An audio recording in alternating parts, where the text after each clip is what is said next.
창세기 18장 1절에서 15절까지의 말씀입니다. 조목사님 괜찮으세요? 땀을 말 걸리시면서 찬양하십니다. 괜찮습니다. 열심히 너무 찬양하는 모습 너무 좋습니다. 갑자기 제가 왜 이렇게 나이가 들어 보이는지. 저 정도 열정은 제가 없었던 것 같아요. 그 찬양을 좀 하면서. 감사합니다, 우리 조목사님. 요즘에 교회 보니까 옛날 같지 않아서 그런지, 새로운 교우를 영입하기 위한 나름대로의 노력, 특히 개척교회의 노력들이 참 눈물겨울 때가 많습니다. 얼마 전 신문기사에서 읽었는데 한번 그 기사가 됐죠. 청년인지 어딘지 부흥회를 하고 새교 초청 무슨 부흥회 같은 걸 하는데 현금을 주는 이벤트를 안 했던 것 같아요. 교회로 오게 되면 현금을 얼마를 준다는 이런 식으로. 그런 것까지 만들 정도니까 이거 교회에 새로운 신자가 온다 그러면 정말 막 산수를 반영하는 그런 상황까지 간 것 같습니다. 20년 전까지만 해보죠. 한 번씩 부흥회를 하거나 새교 초청 이런 거 하면 교회가 미어 터졌었어요. 물론 그때도 경품을 했었습니다. 그래도 교회가 막 미어 터지고 뭔가 있을 것 같고 그래서 사람들이 참 많이 모이고 그랬었는데 그때를 생각해보면 참 격세지감이에요. 복음의 힘이 약해진 것일까? 아니면 사람들의 마음이 기독교나 또는 교회에서 가르치는 그 가르침에 대해서 냉랭해진 것일까? 아니면 뭐가 좀 이상하게, 이상한 것이 우리들 안에 있어서 그런 것들이 다른 사람들이 보여줘서 그런 것일까? 궁금합니다. 마음이 씁쓸하면서 궁금한 거예요.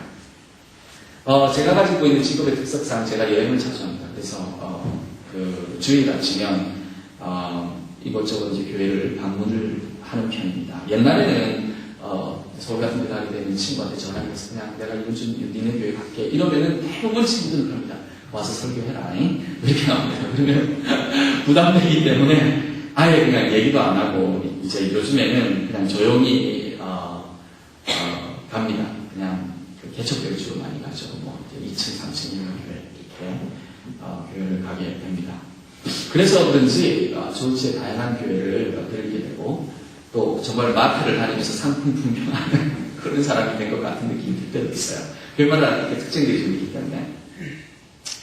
조그만 개척교회를 제가 기억을 이제 좀 되돌아보게 되면 어떤 교회는 이런 교회가 있었습니다. 제가 처음 들어갔을 때부터, 교회가 안으로 들어갔을 때부터 안내를 보는 집사님으로부터 시작해서 굉장히 열정적으로 받아주시는 거예요. 어디서 오셨어요? 누구세요? 막 정말 몸에 부담이 될 정도로 하고 근데 예배 도중에 막 일어서옵니다. 막 인사시킵니다. 그리고 막 설교중에 목사님이 인용하십니다. 잘생겼다는, 물론 사실입니다만, 그런 막 부각을 시킵니다. 막 그러면은 조용히 예배를 드리고 가려고 했던 제 의도가 다 무너지는 거예요. 그죠? 그런 교회가 있는가 하면, 어떤 교회는, 다는 아니지만 이제 어떤 그룹이 있는 거예요. 그렇죠? 맞아주는 그룹이 있어서, 특별히 여자 집사님들이 이제 어깨 차려있고, 아마 목사님 특명을 받은 것 같아요. 그래서 새 식구를 영접하는 데 아주 열정적으로 합니다. 저 옆에 앉아서 신앙생활에서 파악을 하시는 거예요. 페이퍼도 주시면서 써달라고 얘기하고 빠진 거 있으면 물어보기도 하고 끝나고 나서 식사하면 또 옆에 앉아서 막 물어보고 그래서 제가 한 번은 저 미국에서 목사입니다 이렇게 얘기했더니 굉장히 실망하신 듯한 눈치가 보이시는 것 같기도 하고 그렇습니다. 그런 교회들이 있는 반면에 또 어떤 교회들은요 정말 예배 마칠 때까지 저 그냥 눈치만 보고 무덤덤한 교회도 있었어요. 너무 그러니까 어떻게 보면 조심하는 분위기죠. 그래서 이런 교회도 있고 저런 교회도 있고 나름대로의 새로운 사람이 방문했을 때 손님이 방문했을 때 나름대로의 그 교회가 대하는 그 문화라든가 방법이라든가 이런 것들이 참 다양해 보였었어요. 우리 교회에 손님 들어왔을 때 어떻게 합니까? 손님 맞이하는 경우 별로 없는가요? 네, 손님이 왔을 때 어떻게 합니까?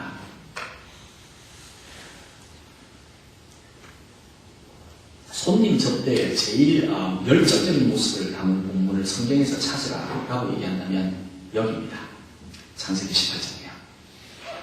오늘의 본문은 세 사람의 여행객이 길거리를 여행을 떠나다가 물론 하나님의 역사 속에서는 다 계획이 된 거겠지만 아브라함의 입장에서 볼 때는 그런 계획을 잘 모르잖아요.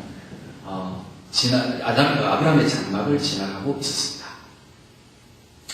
오늘 본문의 세 사람 또는 천사라고 얘기해요. 세 사람이 천사라고 얘기하기도 하고요. 나중에 본문을 진행하다 보면 그 안에 하나님의 존재가 있었기 때문에 하나님과 천사라고 얘기하기도 하고요. 그러나 실체가 어떻든지 간에 세 사람이 정체가 애매모호한 세 사람이 지나가고 있는 겁니다.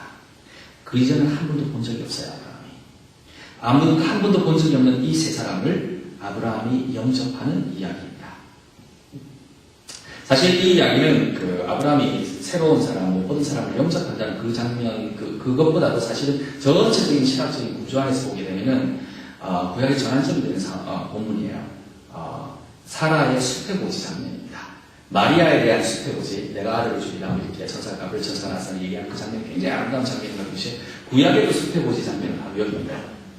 아브라함한테 이삭이라는 아들이 있고, 물론 그 이전에 약속을 하나님께서 하셨지만, 세 사람에 의해서 다시 한번 강조가 된 그 장면이에요. 근데 재밌는 것은 이 사건은 그 하나님이 소돔과 고모라를 멸하시겠다라고 얘기하는 과정의 스토리에 끼어 있습니다. 이 사건 이전에 아브라함과 롯의 어떤 관계에서 소돔 고모라 얘기가 나오고요. 그리고 이 과정 끝나고 난 뒤에 천사가 이제 소돔과 고모라로 가게 됩니다. 그리고 난 뒤에 소돔 고모라가 멸망을 당하게 되는 사건이 나오게 되죠. 그래서 그런 어떤 과정 안에서 이 이야기를 살짝 묻혀서 가는 경향이 좀 있어요. 근데 그렇게 묻혀서 가긴 하지만 사실은 어떻게 보면 이 본문은 예정된 새로운 이스라엘에 대한 하나님의 약속을 하나님께서 직접 현현함으로써 아브라함과 사라에게 구체적으로 말씀하시는 굉장히 신학적으로 중요한 패시지예요. 대목입니다. 그래서 18장 9절에 보게 되면은 이제 그들이라는 표현으로 해서 세 사람에 관한 얘기를 시작을 하지, 세 사람이 무슨 얘기를 하는 걸 하지만 9절 바로 뒤에 10절에는 그라고 표현합니다. 그래서 그가 이제 아들이 있을 것이라는 얘기를 풀어내가고 있어요. 그래서 복수에서 단수로 바뀌면서 그 단수인 그가 하나님의 야훼임을 나중에 또 성경 본문에서는 얘기를 합니다. 그래서 이쯤 되게 되면 이제 아브라함이 이제 파악을 한 겁니다. 하나님이구나. 그 이전은 잘 몰랐던 것 같아요. 그래서 하나님께서 직접 현현한다라는 중요한 주제를 담고 있어요. 그만큼 이삭을 중심으로 하는 새로운 이스라엘의 출발을 하나님이 직접 나서서 구체화시키시는 중요한 장면. 그런 거 굉장히 어떻게 보면 의미가 있는 장면이죠. 근데 오늘의 본문의 초반을 보게 되면 사실 아브라함은 하나님이 직접 현현하고 있는지를 몰랐던 것 같아요. 그건 분명히 보입니다. 하나님이라는 걸 알았다면 우리가 몇몇 다른 어떤 텍스트, 다른 본문에서 보는 것처럼 하나님이라는 걸 아는 그 순간에 사람들은 주로 떨지 않아요. 떨고 하나님 보기를 두려워하고 도망가기도 하고 그런 모습이 없는 걸 보게 되면 아직은 잘 모르는 것이 초반에 나타나고 있습니다. 그래서 이 점이 더욱 재미있습니다. 하나님도 아니고 중요한 사람도 아닌 것 같고 이전에 한 번도 본 적이 없는 이 세 사람을 향해 아브라함은 정말 보여줄 수 있는 손님 접대의 최고봉을 보여주고 있습니다. 2절입니다. 이제 성경 본문이 제가 가진 성경처럼 약간 다른 것 같은데 토시가 조금 다릅니다만 내용은 똑같으니까요. 2절에 이렇게 나옵니다. 눈을 들어본 즉 사람 셋이 맞은편에 섰는지라 그가 그들을 보자 아브라함이 그들을 보자 곧 장막문으로 달려나가 영접하며 몸을 땅에 굽혀 이런 표현이에요. 그리고 3절에는 가로되 내 주여 내가 주께 은혜를 입었사오면 근데 종을 떠나 지나가지 마옵시고 라고 얘기합니다. 이 본문은 굉장히 아브라함이 그 당시에 어떻게 행동을 보였는지를 보여주고 있어요. 어떻게 행동을 보였냐면 손님이 보자마자 버섯발로 뛰어나가서 자기의 얼굴을 땅에다가 내리면서 이 자리에 와서 있어 주십시오 라고 간청하는 장면입니다. 그리고 이 손님들한테 뭐라고 얘기하냐면 주여라고 표현을 합니다. Master라고 표현하는 겁니다. 주인님이요 라고 표현하는 거예요. 아브라함은 사실상 지금 하나님께서 부르시고 난 뒤에 자기의 땅을 떠나서 다른 나라를 여행을 하면서 손님으로 있는 처지에 있어요. 근데 머리를 좋아할 만한 위치는 아닙니다. 비록 자기의 고향을 떠났지만 재력과 정치적인 권력이 있어서 자기가 정착한 인근 지역의 토속 왕들로부터 존경을 받는 위치에 있었습니다. 창세기 14장 14절에 보게 되면 무슨 표현이 나오냐면 소돔과 고모라의 왕들과 그 인근 주변의 왕들이 전쟁을 치릅니다. 그렇게 전쟁을 치를 때에 소돔 고모라 지역에 살았던 자기 조카 롯이 다른 적국의 왕들에 의해서 잡히게 돼요. 자기 식소들도 다 잡혀가게 되고 이 재산도 뺏기고 포로가 되었습니다. 그때 아브라함이 어떻게 하냐면 자기의 개인 군대를 동원합니다. 성경에는 넘버까지 숫자까지 나와 있어요. 318명을 데리고 들어가서 다른 왕들도 하지 못하는 자기 조카 구하기 작전을 펼칩니다. 그래서 자기의 조카를 데리고 나옵니다. 자기 식소들도 다 데리고 나오는 거예요. 그러니까 다른 왕들이 이미 치고 있는 전쟁에 대신 뛰어들어가서 자기의 군대를 가지고 전쟁을 치러서 자기의 조카를 데리고 올 만큼 아브라함은 힘이 있는 사람이었어요. 장정이 318명이면요. 거기에 따른 식소까지 따지면 1000명쯤 됩니다. 아내 있죠. 애기 있죠.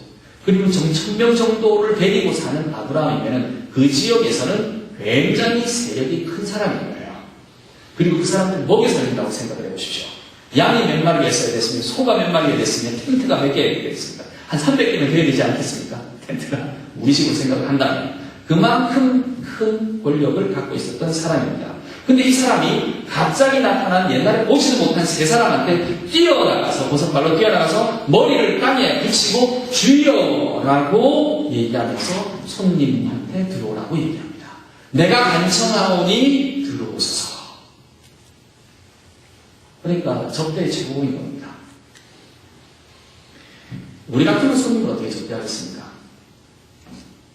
어떤 사람들이 이렇게 주인이 버선발로 나가서 손님을 접대하는 거 보고 예의 없다라고 얘기할 수도 있을 것 같아요. 또 어떤 사람이 이렇게 생각할 것 같습니다. 내가 좀 센데 내가 왜 그렇게 해야 돼? 야, 네가 나가. 이렇게 얘기할 겁니다. 주로 이제 자기가 밑에 있는 사람이 나가는 거죠. 이게 문화예요. 사실은 회장이 직접 나가는 거 한 번도 보신 적 없잖아요. 비서가 알아서 처리하지 않습니다. 나가서 처리하고 접대하고 그리고 그게 단골입니다. 교회도 큰 교회 가면은 목사님이 버선발 나와서 고개 숙이는 거 못 보시잖아요. 그렇죠? 집사님들과 조직이 있어서 나가서 접대를 먼저 하는 거잖아요. 물론 작은 교회, 큰 교회 비슷비슷할 겁니다. 포인트는 헤르가 직접 나가서 머리를 숙이는 경우는 별로 없다는 거예요. 그것이 문화적이든지 정치적이든지 어떤 방법이든지 관계없이. 근데 아브라함은 우리가 예상하지 못한 방법을 이렇게 총천연색으로 보여주고 있는 겁니다.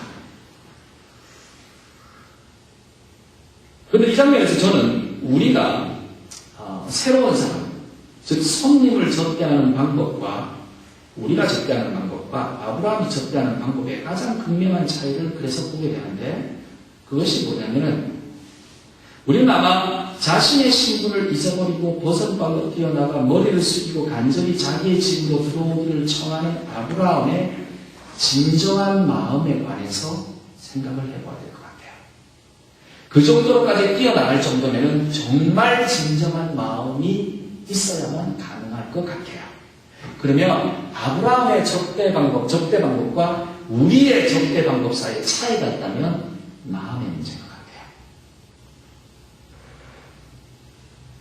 나중에 이 아브라함이 이웃 손님에 향한 이 진정한 마음은 나중에 그 다음 본문에도 나타납니다. 어떻게 본문에 나타납니까? 이렇게 손님한테 오시면 이렇게 합니다. 조금만 기다리세요. 제가 물 갖다 드리겠습니다. 우리 식으로 번역할게요. 물 갖다 드리겠습니다. 조금만 기다려도 제가 맛있는 음식 대접하겠습니다. 여보 빨리 음식 가지고 와. 밀가루 만들어. 빨리 빵 만들어. 그리고 자기가 직접 나가서 송아지 한 마리를 잡으려고 합니다. 하인을 시켜서. 완전히 집안이 분주해지는 거예요. 세 사람 때문에. 정신이 없어지는 겁니다. 그만큼 아브라함은 기쁘고 진정으로 이 세 사람을 맞이하고 있는 장면이 여기에 나타나고 있는 겁니다. 이곳에 저곳에 다니면서 막 챙기는 거예요. 아브라함이. 그리고 최상의 음식을 가져나오려고 합니다. 이게 1절부터 9절까지 그쵸? 아브라함이 급히 장막에 들어가 사라에게 이르되 속히 고운 가루 세 쌀을 가져다가 반죽하여 떡을 만들라 하고 아브라함이 또 짐승떼에 달려가서 기름지고 좋은 송아지를 차야 하인에게 주니 그가 급히 요리를 하시라. 아브라함이 우유를 가져오고 하인이 요리한 송아지를 가져다가 거기다 진설하고 나무알을 먹고 그리고 먹는 겁니다. 이 장면 안에 얼마나 분주한 거예요 지금. 모든 그 순간부터 시작해서 지금 적대한 이 순간까지. 여기에 순간 안에 있는 그 숨어있는 아브라함의 진정한 마음을 볼 필요가 있습니다. 그럴 필요가 없는 사람이잖아요. 권력이 있는 사람이잖아요. 1000명의 식솔이 있잖아요. 자기가 목숨을 취할 수도 있는 자기 위해서 죽을 수 있는 318명의 전사가 있었잖아요. 이 사람이 자기가 직접 들어가서 이방계 손님을 맞이하는 겁니다. 우리 현대교회는 어떻게 보면 이런 진정한 마음 대신에 계획된 예절 발음이 차지하고 있을 수도 있습니다. planned된 politeness라고 하죠. 계획된 예절 발음이에요. 계획된 예절 발음은 계획된 프로그램을 통해서 나타납니다. 종종. 그리고 아주 세밀한 절차를 통해서 드러납니다. 다 좋은데, 이 진정한 마음이 이 계획되고 잘 준비된 예절 발음 속에 없다면, 사실 아브라함의 손님 맞이에서, 사실은 우리가 아브라함의 꿈을 보게 되면, 손님 맞이 장면에서 보게 되면, 잘 준비된 예절 발음 계획보다는 허둥지둥의 모습이 보입니다. 그러나 잘 계획되지 않고, 잘 준비되지 않고, 아브라함 마음만큼은 최상의 것, 그리고 가지고 있는 가장 좋은 것으로, 줌으로써 예절도 지키고 마음도 전달되고 있는 장면을 우리가 보고 있는 거예요. 이렇게 맞이하는 진정한 마음. 저는요, 생명강교회가 이 마음으로 가득차기를 기도드립니다. 사실은 이 진정한 마음이 손님을 맞이하는 아브라함에게서 발견되는 이 진정한 마음이 도대체 어디서 오는 것일까? 한번 생각해 보았어요. 어디서 올까? 자기가 가진 게 너무나 많은데 머리를 숙이는 이 마음은 도대체 어디서 오는 것일까? 저는 이렇게 생각합니다. 아브라함은 이만큼 가지고 이만큼 성공하고 어떻게 보면 그 지역 안에서 존경을 받는 사람이지만 아브라함은 자기도 이방인의 땅에서 손님으로 거하고 있다는 것을 잘 알고 있는 사람이었습니다. 저는 거기서 출발할 것 같아요. 이 진정한 마음은 인공적인 어떤 접대와 환영, 이 진정한 마음과 인공적인 접대와 환영을 나누는 마음과 이 차이가 뭐냐면은, 어디서 출발하냐면은, 지금 한 번도 보지 못했지만, 지금 이 자리에 들어오는 당신과 나는 똑같은 사람입니다. 라는 것에서 출발하는 거예요. 당신은 이방인이고, 나도 이방인입니다. 당신도 이 어려운 세상에 힘들게 여행하는 사람이고, 나도 그렇게 살아가고 있습니다. 라는 인식에서 출발합니다. 만약 교회가 환영을 하는 것에 있어서, 제대로 하는 것에 있어서, 진심으로 하는 것에 있어서 실패하고 있다면요, 아니, 보다 정확하게 얘기해서 교회는 성공한다고 생각하고 최선을 다한다고 하는데 그 환영받는 사람들이 환영받지 못한다고 느끼고 불편해한다면요, 바로 이 점입니다. 그것은 무엇이냐면요, 환영하는 교회가 나는 여기에 주인이고 당신은 방문객이라는 인상을 주는 거예요. 내가 여기에 주인이고 당신은 방문객이라는 겁니다. 주인 맞죠? 어떻게 힘들게 교회를 만들었는데, 경제의 교회 힘들게 지었습니다. 목이 내야 되죠. 프로그램 만들어야 됩니다. 주인 의식 없으면 할 수 없습니다. 얼마나 일이 많아요. 이제 막 방문한 손님은 아무런 책임도 없이 오니 주인과 객은 차이가 있어야 한다고 생각할 수 있습니다. 그러나 오늘의 본문은, 특히 아브라함의 이야기는 분명히 처음부터 너희는 어디를 가더라도 객이다 라는 사실을 알려줍니다. 이스라엘에 정착해서 나라가 이루어질 때까지 객이었다라는 사실을 알려줍니다. 사실은 이 말이 어쩌면 슬퍼 보이지만 이것을 잊지 않는 게 우리의 사명입니다.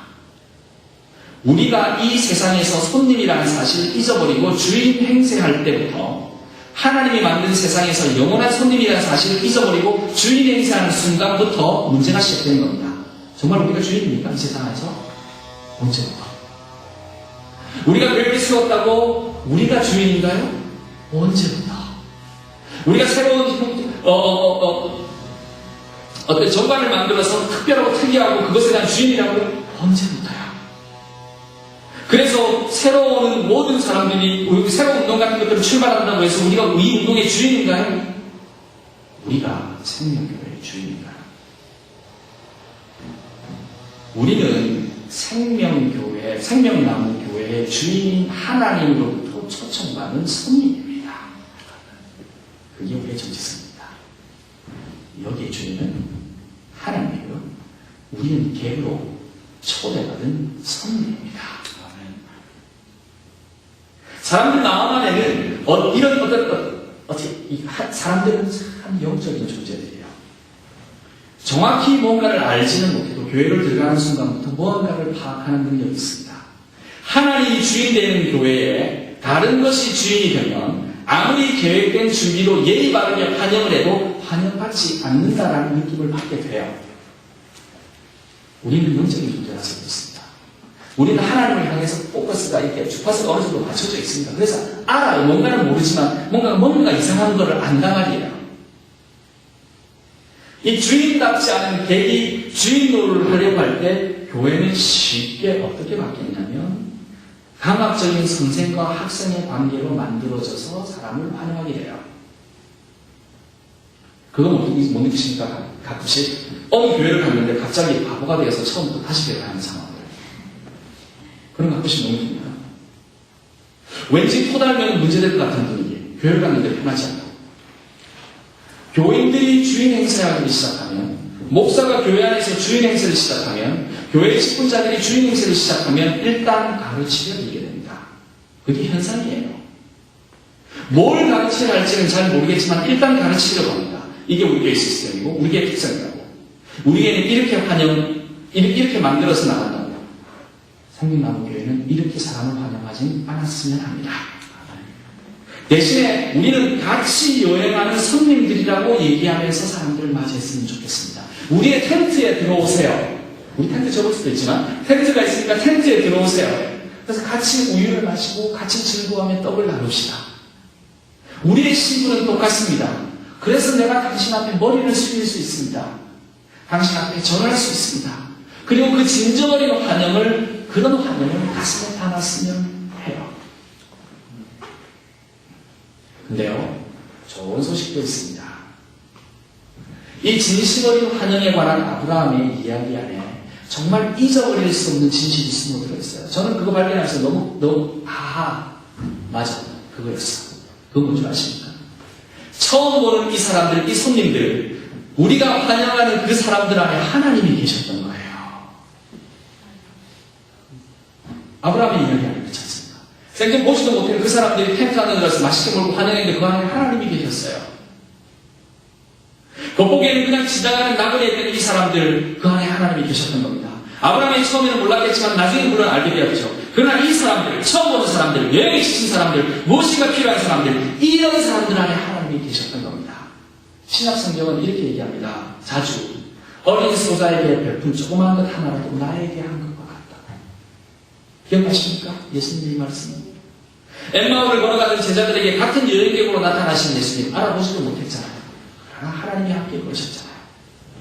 우리가 만난 많은 사람들, 특히 예배당에 문턱을 넘어오는 사람들, 이미 하나님과 함께 하고 있다는 사실을 종종 잊어버립니다. 그래서 우리는 하나님을 주어야 되겠다고 생각을 해요. 사실은 하나님과 함께 들어오는데,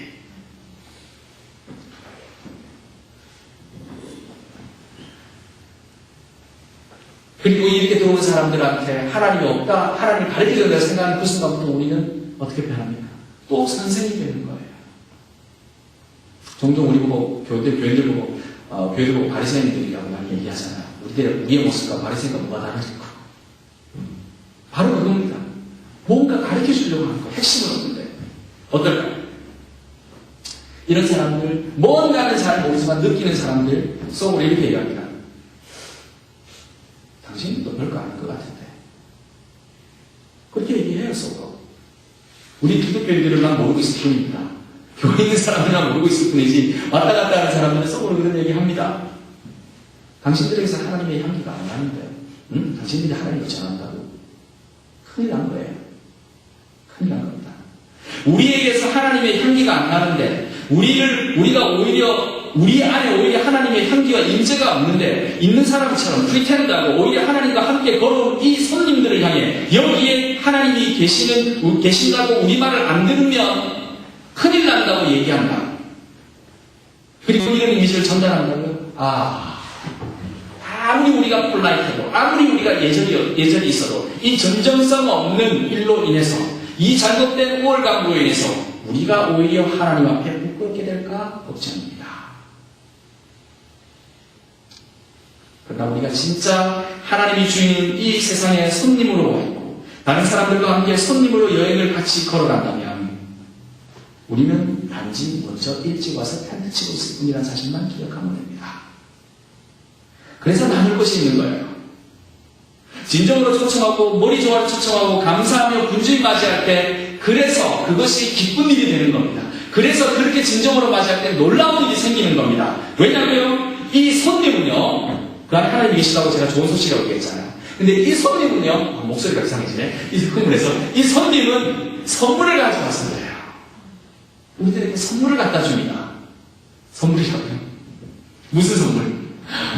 교회에서 혹시 새 식구가 들어오면은 한 가정이 들어오면은 헌금 일주일에 100불씩 내니까 1년이면 5,000불 줘. 5,000불 정도의 선물을 갖고 들어오나? 회계사하고. 이렇게 계산한 선물은 아니라는 거예요. 이거 아니에요. 정말 하나님이 주시는 선물을 이 사람들이 가지고 오는 겁니다. 하나님과 동행하는 사람들이 여기 들어오니까 하나님이 주신 선물을 가지고 오는 거예요. 아브라함, 이 손님들을 환영하고 접대하는 가운데서 큰 선물 받았습니다. 11절이죠.